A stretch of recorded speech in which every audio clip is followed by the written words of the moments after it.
Scan to unlock SOVI and ace your tests.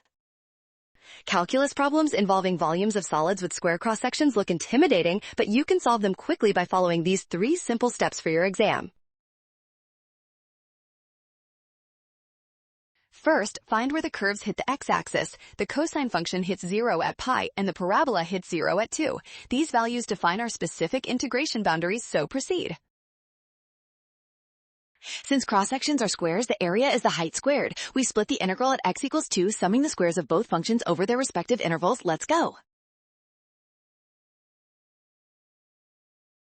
Finally, evaluate these integrals using your calculator. Summing the 2 parts gives the total volume of the solid, which matches one of our given options. You got this. Boom! Great work! Scan the code. You can learn better with SOVI. Avoid missing bounds or forgetting the square. Always use the integral and check your limits.